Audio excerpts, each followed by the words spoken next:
या महाराष्ट्राचे आराध्य दैवत राजे श्री शिवछत्रपती यांना आपण एकदा त्रिवार वंदन करा, नतमस्तक व्हा, नमस्कार करा एकदा राजांना समोर.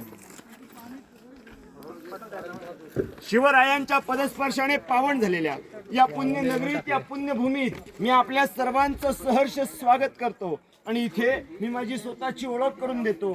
माझं नाव आहे मनीष चंद्रकांत गोरे. गेले 10 वर्ष झाले या शिवतीर्थ रायगड भूमीत आपल्यासारखे येणाऱ्या शिवभक्तांना शिवरायांचं शिवचरित्र, आऊसाहेबांची शिकवण, या रायगडाबद्दलची सर्व सविस्तर माहिती दिली जाते. आज आपल्या तोंडून इथं बघा, सांगशील काय रायगडा, सांगशील काय रायगडात कसे होते आमचे राजे. रायगडावरती राजांचं वास्तव्य शेवटचं 10 वर्षाचं होतं. या रायगडाने पाहिलेला तो आनंदाचा सोहळा, 6000 लोकांनी पाहिला होता तो सोहळा, शिवराज्याभिषेकाचा सोहळा 6 जून 1674 या दिवशी राजे आपले राजे रयतेचे राजे झाले, छत्रपती झाले. आणि मात्र याच रायगडाने तो नोका असणारा दिवस सुद्धा पाहिला होता. उगवता सूर्य मावळला गेला होता, रयत पोरकी झाली होती आणि याच रायगडावरती आपल्या राजांनी आपल्या राहत्या राजमहालात अखेरचा श्वास सोडला होता. ती सुद्धा जागा आज आपण बघणार आहोत. विशेष आज आपण गडाची माहिती घेताना आज आपण स्वराज्याची राजधानी पाहायला सुरुवात केली. मी आपल्याला विनंती करतो की आपण ही राजधानी पाहताना कल्पना करा त्या ठिकाणचं घर किती छान असेल. आपण किल्ल्यामधल्या घरांचे फक्त मूळ पाया बघतो, त्या पायावरचं छत नाही, कारण इंग्रजांनी जाळफोड केली. त्या जाळफोडीमध्ये जेवढं छत होतं लाकडाचं ते सर्व काय जळालं, फक्त मूळ पाया आहे. आणि त्या पायाच्या जवळ गेल्यानंतर कल्पना करायची आहे इथलं माहोल किती छान असेल. राजांचा दरबार आहे, तिथे राज्याभिषेकाचा सोहळा साजरा झाला होता. त्या राज्याभिषेकाचं वर्णन ऐकताना मनामध्ये त्याची कल्पना उभी करा, तरच आपल्याला गडाचं महत्व कळून येईल. आज आपण स्वराज्याच्या राजधानी राजगडावरती आहोत. आपला प्रवास गडाच्या समोरच्या बाजूने झालाय, पायवटेतनं झालाय. ह्या ज्या पायऱ्या बांधलेल्या समोर आता दिसतात त्या 2350 पायऱ्या आताच्या आहेत. 400 वर्षापूर्वीच्या ज्या ओरिजिनल पायऱ्या होत्या या पूर्णतः मध्ये काय असणाऱ्या दगड जे होती, जिथे खडकळ भाग मोठा भेटेल तिथे कातळामध्येच पायऱ्या बांधलेत. म्हणजे तुम्ही येताना गडाचा मुख्य दाराला ओरिजिनल दगडातल्या पायऱ्या बघितल्या असतील, त्या ओरिजिनल 400 वर्षापूर्वीच्या पायऱ्या.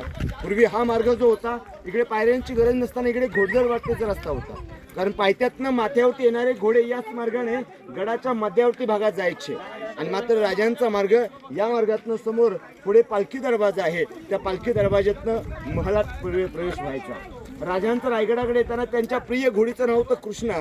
त्या घोडीच्या साधनाने राजे पायथ्यातून माथ्यावरती यायचे. तो हा गडाचा येण्याचा मार्ग आपण स्वराज्याची राजधानी पाहतोय. विशेष या राजधानीचं प्रथमतः मूळ नाव रायगडाच्या अगोदर या डोंगराचं नामकरण रायरीचा डोंगर होता. हा डोंगर होता आणि हा डोंगर त्यावेळी एका प्रांतात होता, जावळीचं खोराचं प्रांत होतं. आपण प्रतापगड बघितलं असेल, ऐकलं असेल. या बाजूला तो प्रतापगड. त्या प्रतापगडाच्या पायथ्या बसलं. रायगडाच्या उत्तरेच्या टोकाला या बाजूला कोकण दिवा आहे, कोकणातलं शेवटचं डोंगर. आपण जे खाली घनदाट जंगल पाहता हे त्यावेळेचं जावळीचं प्रांत.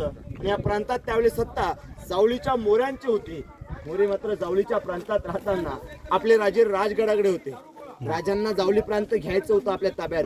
राजांनी प्रथमतः राजगडावरनं पाठवलेल्या जावलीच्या मोऱ्यांना, आपले मराठी सरदार आहेत म्हणून डायरेक्ट युद्ध न करता राजगडावरनं पाठवलेल्या खलिता, त्या खलितात म्हणजे पूर्वीचं पत्र, आपल्या भाषेतलं पत्र, त्यावेळेचा खलिता. त्या खलितात मजकूर लिहिला होता की मोरे आपण मराठी आहोत, आपण एकत्रित येऊन या स्वराज्याचा विस्तार वाढूया. पण मोरे फार उर्मट, युद्धाचं चॅलेंज केलं. राजांना म्हणतात आपण याला जावली तर जाळ गवळी, उद्या येणं असेल तर आजच या, आमच्याकडे दारुगोळा आणि तोफखाना सज्ज आहे. असं पत्र ज्यावेळी प्रतापगडावरनं राजगडाकडे पत्र पोचलं गेलं, त्या राजांना राजगडावरनं हा प्रांत जिंकायचा आहे अशा दृष्टीने 156 सरदार, निवडक सरदार राजगडावरनं जावलीच्या प्रांतात आले राजे. आणि जावलीच्या प्रांतात आल्यानंतर जावलीला वेढा घातला.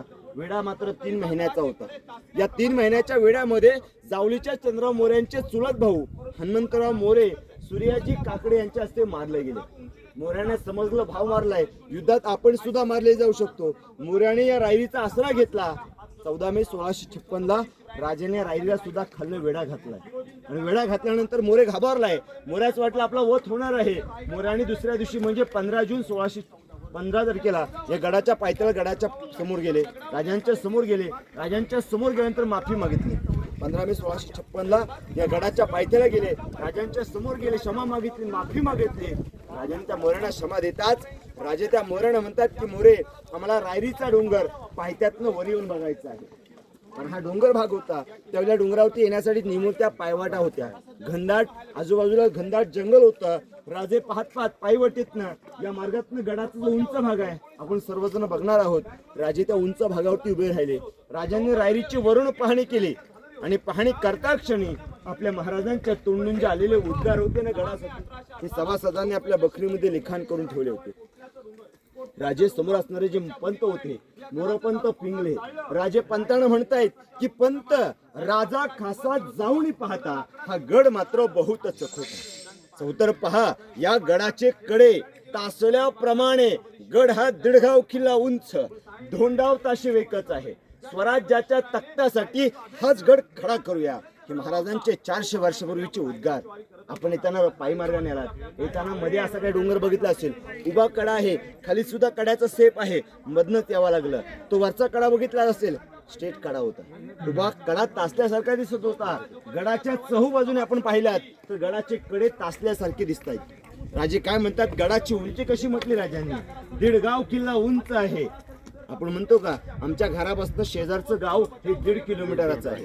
किल्ला कसा आहे 1.5 गाव किल्ला उंच आहे धोंडाव ताशी वेकच आहे. इथली दगड सुद्धा तासल्याप्रमाणेच आहे. महाराज म्हणतायत की स्वराज्याच्या तख्तासाठी हा डोंगर योग्य आहे आणि या गडाचं काम हिरोजी इंदोरकर यांना सोपवलं. 14 वर्ष गडाची कामं चालू होती. आता 14 वर्षात गडावरती बांधले तरी काय तर 350 घरं बांधली.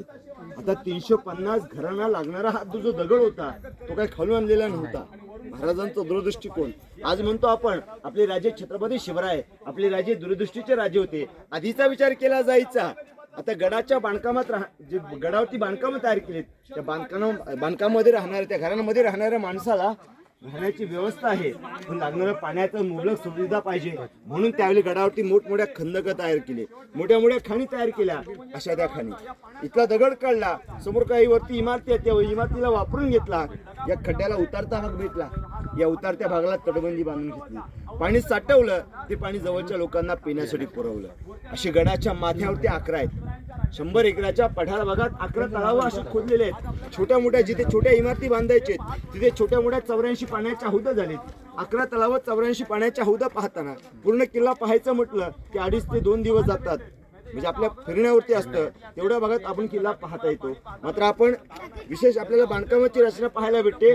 आपण इथे पाहताय समोरचं दगडाचं बांधकाम आहे छान पद्धतीने कोरलेलं आहे पण दगडाला जॉईन करायला वापरलं तरी काय आजही ते तलाव लिकेज नाही. कारण यामध्ये टाकलेले जे मटेरियल आहे 3 घटक एकत्रित केलेत. चुना खाण्याचा गूळ आणि शिस. चुना गुळ शिस हे 3 मिश्रण एकत्रित केले. बांधकामात टाकलं बांधकाम मजबूत झालंय. आणि ज्यावेळी राजांनी या राजधानीचं गॅरंटी पत्र विचारता क्षणी राजांनी बांधकामाचं सुद्धा गॅरंटी पत्र विचारलं. त्यावेळी हिरोजीने काय म्हटलंय की राज याव चंद्र दिवा करो विलशतायो मृजुंबते. हिरोजी म्हणतायत राजा या पृथ्वीला प्रकाश देणारे चंद्रदेव सूर्यदेव तारे जोपर्यंत अस्तित्वात हयात आहेत तोपर्यंत गडाची बांधकाम आपल्याला आहे तशी दिसणार आहे. हे गडाचं 400 वर्षापूर्वीचं शाश्वती गॅरंटी पत्र आहे. आजही ती मजबूतीने आहे. आज आपण गडाच्या माथ्यावर त्याला गडाच्या इमारती बघणार आहोत. आतल्या परिसरामध्ये जाऊन आपण येताना प्रथमतः पायी मार्गाने जे पॉईंट बघितले त्याचं वर्णन ऐकूया. गडाच्या पायथ्याला जे दरवाजे आहेत आपण वरती आलात कारण गडाच्या तिथे 2 दरवाजे आहेत. एक नाणी दरवाजा एक चिक दरवाजा. तुम्ही येताना गडाचा मुख्य दार बघितला असेल महादरवाजा गडास येण्यासाठी मुख्य दार होतं. इथे जी नागमोडी सारखं होतं गोमुखी सारखा दरवाजा आहे.